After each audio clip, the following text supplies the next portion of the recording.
daripada Aisyah radhiyallahu anha. Kata dia adalah Nabi sallallahu alaihi wasallam akan beriktikaf di dalam masjid pada 10 yang akhir daripada Ramadan. Begitulah Nabi sallallahu alaihi wasallam hatta tawaffahu Allah azza wa jalla, sehinggalah diwafatkan Allah azza wa jalla. Thumma i'takafa azwajuhu min ba'dih. Selepas daripada wafat Nabi sallallahu alaihi wasallam, i'tikaf itu terus dilakukan oleh isteri-isteri Nabi sallallahu alaihi wasallam. Muslimin dan muslimat yang dirahmati Allah sekalian. Di dalam sebuah hadis riwayat daripada Abdullah bin Umar bin Al-Khattab radhiyallahu anhuma, dia kata menjadi amalan Nabi sallallahu alaihi wasallam, Nabi ambil 10 las. Ramadan itu Nabi ambil 10 las untuk Nabi i'tikaf di dalam masjid. Qala Nafi'. Nafi' dia adalah hamba kepada Abdullah bin Umar bin Al-Khattab. Dia bukan hamba biasa, tapi dia ulama besar. Nafi' kata, Abdullah bin Umar bin Al-Khattab, bos dia. Dia kata bos dia ada tunjuk dekat dia tempat yang Nabi selalu duduk sewaktu Nabi beriktikaf. Sebab Nabi SAW dan sahabat-sahabat besar Nabi SAW, mereka biasanya mereka ambil satu tempat. Dia tak macam kita. Kita tekoh duk ujung tu, tekoh duk ujung tu, tekoh duk penjuru nu, tekoh duk menjawab bilik tiang. Nabi dan para sahabat Nabi ridwanullah alaihim ajma'in, mereka suka satu tempat. Dan tempat yang Nabi jadikan tempat dia duduk i'tikaf dalam masjid itu, tempat itu digunakan oleh Imam Malik, Imam mazhab Maliki. Orang hebat macam imam-imam ini diperhatikan. Zaman Nabi SAW diperhatikan. Selepas wafat Nabi, para sahabat Nabi ridwanullah alaihim ajma'in diperhatikan. Dilihat ilmu mereka, dilihat akhlak mereka, dilihat pakaian mereka, dilihat tingkah laku mereka, dilihat pergaulan mereka, semua benda akan dilihat. Maka Imam Malik, Imam mazhab Maliki ini, orang duk perhati dia. Dia bila masuk Masjid Nabawi, dia duduk di spot tu saja. Sehinggalah orang tanya dia. Dia berkata, wahai Imam, pasal apa tiap-tiap kali kami tengok, Imam sini saja tempat duduk? Baru dia beritahu. Dia kata kerana di sinilah tempat i'tikaf Nabi SAW. Di mana? Betul-betul di belakang tempat imam. Mihrab imam tu belakang tu. Nabi kalau jadi imam di tempat imam. Kalau dia i'tikaf di belakang itu. Kata Nafi', Abdullah bin Umar bin Al-Khattab, bos aku, dia tunjuk ke aku tempat yang Nabi SAW selalu duduk i'tikaf. Maka tempat itu menjadi rebutan di kalangan para sahabat Nabi ridwanullah alaihim ajma'in. Di dalam sebuah hadis riwayat daripada Aisyah radhiyallahu anha, dia kata adalah Nabi SAW bila masuk sahaja 10 akhir, bila masuk sahaja malam 21, itu maksud dia. Bulan Ramadan, bila hari 20, malam 21. Bila masuk sahaja al-ashrul awakhir, 10 malam last ini, ahyal lail. Aisyah kata Nabi SAW, dia akan make sure, dia akan pastikan 10 malam last Ramadan itu dihidupkan. Nabi akan pastikan 10 malam akhir Ramadan itu dihidupkan dengan ibadah. Nabi i'tikaf, Nabi baca Quran, Nabi buat segala benda yang baik-baik dalam 10 akhir itu. Tidak cukup dengan itu. Aisyah kata, wa aiqadha ahlah. Nabi gerak keluarga dia.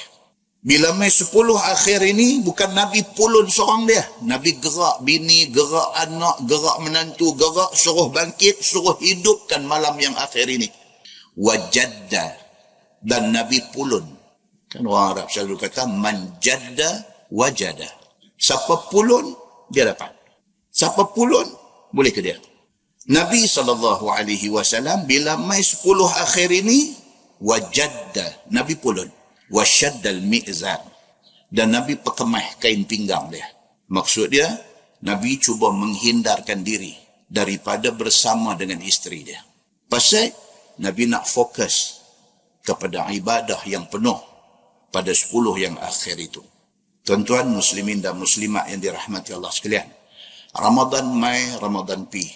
Adakah tiap-tiap kali mai Ramadan itu kita ambil manfaat daripada dia? Ramadan dia tak. Dia sampai time dia mai, cukup time dia pi. Kita nak rebut ke, kita tak mau rebut ke, itu kita punya hal. Orang yang rebut Ramadan, dia dapat faedah dia. Siapa yang membiarkan Ramadan berlalu tanpa ada satu usaha, nak rebut, nak grab, ambil masa yang penuh barakah ini, dia lepas. Dan belum tentu dia akan dapat Ramadan yang satu lagi. Muslimin dan muslimat yang dirahmati Allah sekalian. Dalam sebuah hadis riwayat daripada Aisyah radhiyallahu anha, kata dia, kalaulah sekiranya aku masuk dalam rumah kerana ada keperluan. Ini cerita lepas Nabi wafat. Lepas Nabi wafat, isteri-isteri Nabi pula sambung i'tikaf ini. Aisyah kata, kalau masa aku duduk i'tikaf itu, aku tak balik rumah. Rumah Nabi dengan Masjid Nabawi berkembang. Walau berkembang, tak balik rumah. Aku akan duduk di dalam masjid itu dan aku tidak akan balik ke rumah melainkan ada keperluan sangat-sangat. Wal marid fihi, pernah sekali ada orang sakit duduk dalam rumah aku. Fama as'alu anhu illa wa ana marrah.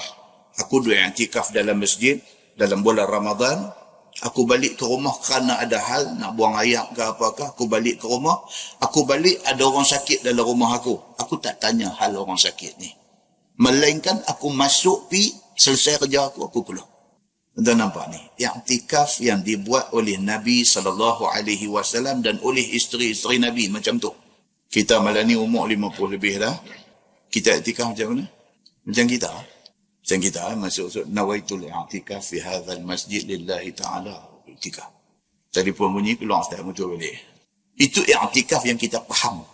I'tikaf Nabi SAW dan i'tikaf isteri-isteri Nabi macam ni punya rigid.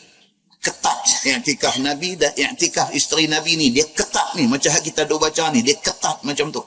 Nabi bila mai 10 akhir, dia masuk masjid, itu ibadat. Sudah wafat Nabi, isteri Nabi, mai ke masjid, dalam 10 akhir duduk ibadat. Kalau ada hal sangat, keluar balik ke rumah. Dan kalau balik itu ada orang sakit dalam rumah, Aisyah kata, fama as'alu anhu, aku tak tanya pun habang orang sakit tu, illa wa ana marrah, melainkan aku lalu aja, lalu tengok begitu aja. Pi kalau nak buang air, lalu balik, terus masuk balik dalam masjid. Wa in kana Rasulullah sallallahu alaihi wasallam la yudkhilu alayya ra'sah. Ni Aisyah kata, aku nak cerita Nabi sallallahu alaihi wasallam dalam waktu Nabi i'tikaf dalam 10 akhir Ramadan ini, Nabi hanya suruh kepala keluar daripada masjid. Nabi tak keluar, Nabi hulur kepala keluar daripada dalam masjid. Masjid tu Raudhah lah ni, rumah Nabi tu hak kubur lah ni, duk berkembang macam tu. Nabi cuma suruh kepala keluar daripada masjid, suruh dekat Aisyah radhiyallahu anha. Wa huwa fil masjid, sedangkan Nabi duk ada dalam masjid, kepala saja dia keluar. Fa urajjiluh, Nabi nak minta aku sikatkan rambut dia. Tuan-tuan, i'tikaf Nabi. Tak keluar masjid ni, tak mau keluar daripada masjid sebab takut i'tikaf itu terputus. Punya sayangnya i'tikaf itu sampai macam tu. Aci boleh, tak mau keluar. Aisyah kata, sampai Nabi ada keperluan nak sikat rambut, dia suruh kepala aja mai kat aku. Aku duduk balik dalam rumah, dia duduk balik dalam masjid, dia tak keluar. Aku sikat rambut dia. Fa urajjiluh, maka aku sikat rambut dia. Wa kana la yadkhulul bait illa lihajah. Dan adalah Nabi SAW, dia tidak akan keluar daripada masjid nak pergi ke rumah, melainkan kerana ada hajat sangat-sangat. Ulama dalam mengupas hadis ini, ulama kata maksud hajat itu ialah qada hajat, kerana nak pergi buang air. Idza kana mu'takifan, Aisyah kata ini cerita ni adalah hal keadaan Nabi itu sedang beriktikaf. Kalau Nabi SAW buat i'tikaf, i'tikaf dia sampai macam tu sekali. Muslimin dan muslimat yang dirahmati Allah sekalian. Now kita go one by one, satu-satu. I'tikaf ini apa? I'tikaf ini adalah satu amalan sunnah Nabi SAW yang semakin tidak difahami dan semakin dilupakan. Sebab kebanyakan orang hari ini dia faham i'tikaf, masuk masjid, nawaitul i'tikaf, aku niat i'tikaf. So bila mai 10 akhir Ramadan pun dia ingat macam tu. Tapi i'tikaf sebenar yang dikatakan sunnah Nabi SAW, hak serupa kita abang tadi. Baik, i'tikaf itu dari segi bahasa dia. Maksud dia ialah terus menerus duduk di dalam masjid dalam keadaan menahan diri daripada buat benda yang tak berkaitan. Dan dari segi syarak ialah duduk dalam masjid dengan tujuan nak konsentrate ibadah kepada Allah Subhanahu wa taala. Hukum dia ialah sunat dan dia adalah sunnah Nabi sallallahu alaihi wasallam. Dalam Quran Tuhan sebut pasal i'tikaf ini, firman Allah, wala tubashiruhunna wa antum aakifuna fil masajid. Dan jangan dalam masa i'tikaf itu, jangan kamu ingat nak bersama, nak jima' dengan isteri kamu. 10 akhir itu hadis kita baca tadi, kata Nabi pakemeh kain dia. Maksudnya dia try seberapa boleh. Tak mau pergi buat yang tu. Rupanya dalam Quran Tuhan kata, wala tubashiruhunna. Kalau betul nak i'tikaf, 10 yang akhir ini, jangan menggauli isteri. Wa antum aakifuna fil masajid. Sedangkan kamu pada ketika itu sedang beriktikaf di dalam masjid. Tumpu yang tu. Baik, di mana tempat untuk kita beriktikaf? Di mana? Boleh tak boleh kita iktikaf di rumah? Boleh tak boleh kita iktikaf di surau taman kita? Boleh tak boleh kita beriktikaf di Masjid Pahim? Di mana tempat iktikaf? Ulama terbahagi dua. Sebahagian ulama kata i'tikaf yang dimaksudkan di dalam nas-nas Al-Quran dan hadis Nabi SAW merujuk kepada 3 masjid sahaja. Al-Masjidil Haram, Al-Masjidil Nabawi dengan Al-Masjidil Aqsa. Satu pendapat. Lain daripada itu tidak ada i'tikaf. Ini satu pendapat. Pendapat yang kedua adalah pendapat jumhur ulama. Majoriti ulama kata i'tikaf boleh dibuat di mana-mana masjid. Termasuk Masjid Pahim ni. Janji masuk masjid, boleh i'tikaf. Itu pendapat lagi satu geng. Pendapat yang pertama tadi, dia khususkan kepada 3 masjid saja.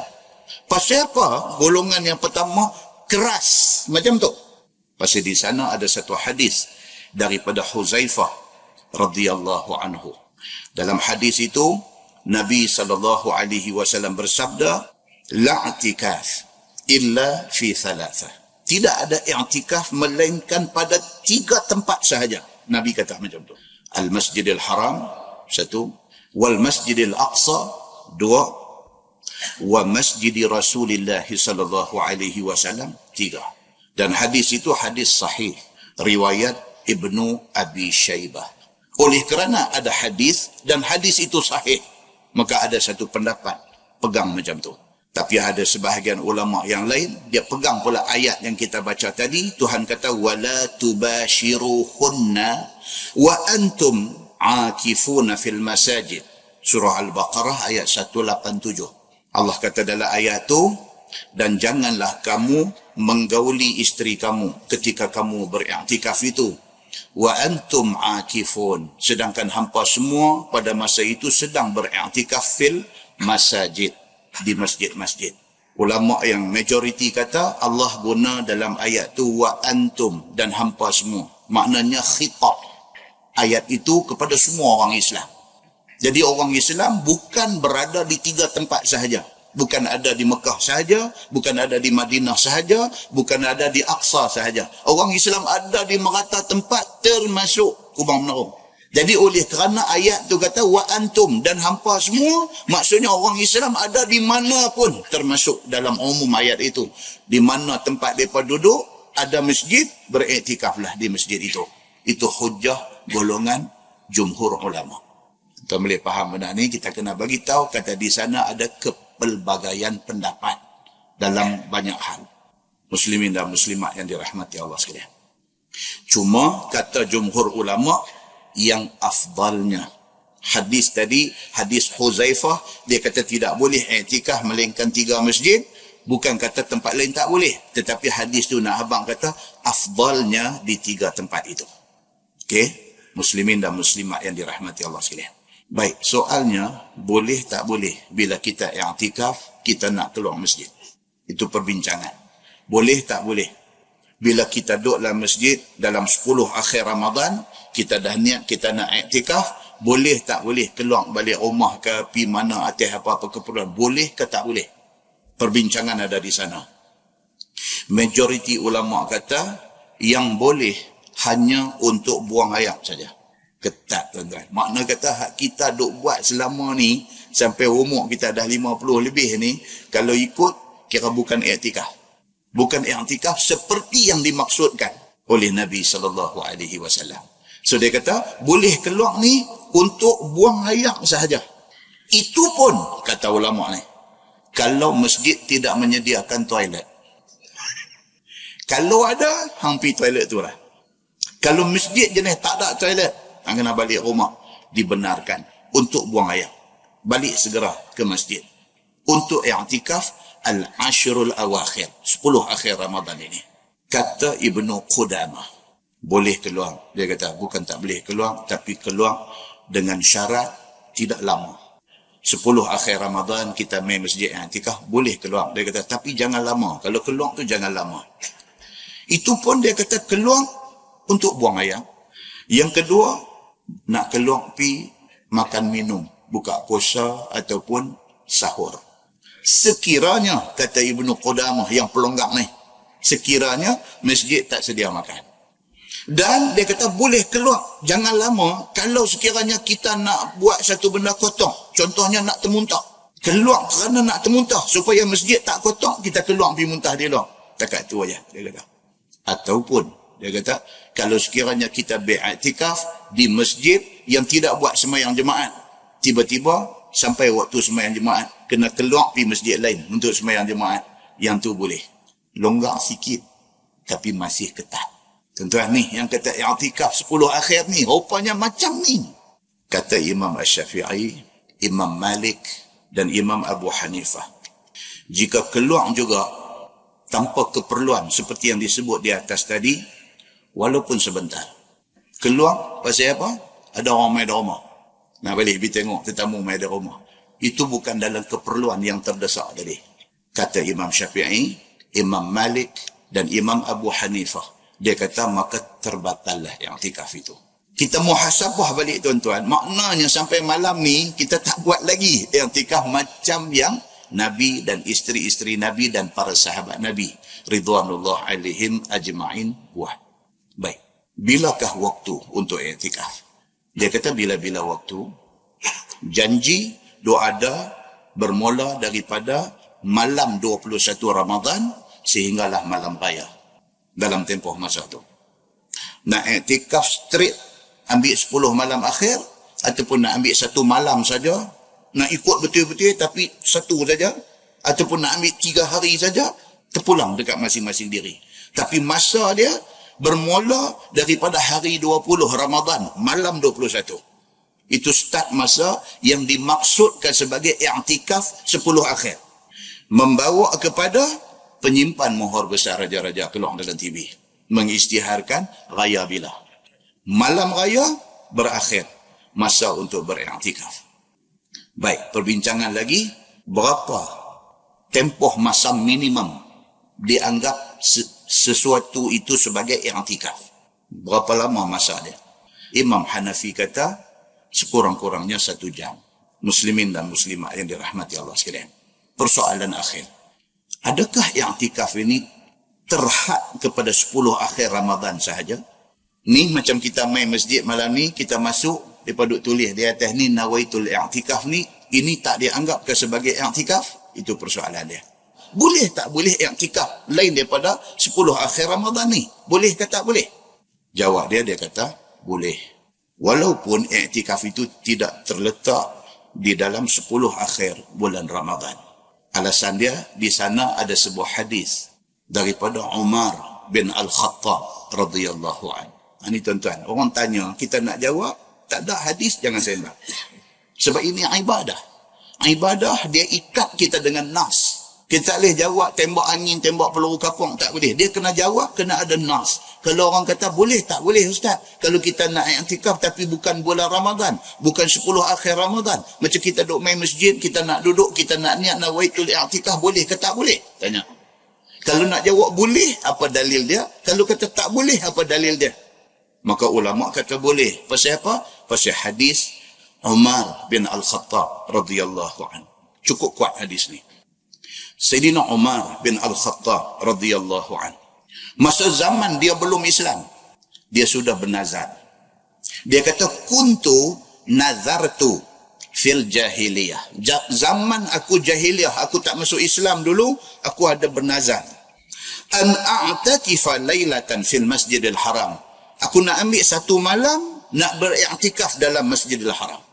Dia jatuh niat dalam hati dia, dia bernazar dalam hati dia, dia nak ambil satu malam, nak duduk dalam Masjidil Haram, tak mau keluar. Lepas tu dia masuk Islam. Nazar, bayang niat ni bukan Islam saja, tuan-tuan. Orang kafir pun, mereka pun bayang niat juga. Mereka adakan satu masalah, mereka pasang satu niat, kalau anak aku baik daripada penyakit ni, aku nanti pergi potong kambing ke, pergi potong ayam putih ke apa. Ini semua nazar. Nazar ini dibuat oleh Umar bin Al-Khattab sebelum dia masuk Islam. Bila dia dah masuk Islam, dia pergi habaq dekat Nabi. Umar kata, kuntu nazartu fil jahiliyah. Umar kata, ya Rasulullah, sebelum saya masuk Islam, zaman saya jahiliyah, saya ada satu nazar. Saya bernazar, an a'takifa laylah fil masjidil haram. Saya nak ambil satu malam, saya nak pergi duduk dalam Masjidil Haram, nak beriktikaf. Qala Nabi sallallahu alaihi wasallam. Nabi kata dekat Sayyidina Umar, fa'aufi binadhrik. Nabi kata, penuhi, tunaikan nazar kamu itu. Walaupun nazar dibuat sebelum dia masuk Islam. Nazar itu untuk nak mendekatkan diri dengan Allah Subhanahu wa taala, Tuhan Kaabah. Depa sebut masa tu Tuhan Kaabah. Nabi kata dekat dia, tunaikan, penuhi nazar kamu itu. Sedangkan benda ni berlaku di luar Ramadan. Nabi suruh.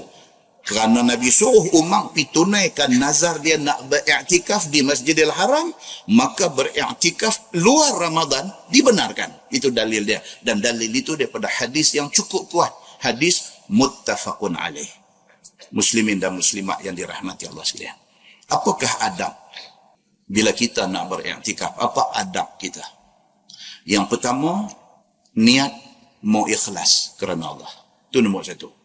Kita ambil cuti 10 akhir Ramadan, mai duk iktikaf masjid ni, duk habang habis semua satu pejabat kata saya 10 akhir ni memang saya nak pergi iktikaf, saya nak pergi buat ibadah. Tak cantik.